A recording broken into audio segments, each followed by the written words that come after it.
Yo, what's up mga kamadla? Good afternoon. Bali, nandito tayo ngayon sa Praiso, sa taguan natin ng mga pang-catering natin. Bali, may ano tayo ngayon.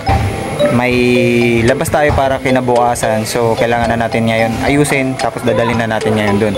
Bali, nakapag-imbakin na ako. Ito yun na lang yung matitira, tapos yung ibang utensils.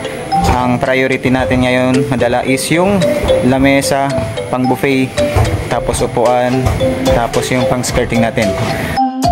Yun, bali ito na lang yung iiwan para bukas na lang dadalhin. Tapos nakakarga na tayo mga madla. Si Charblo yung dala natin ngayon. Yan, loaded.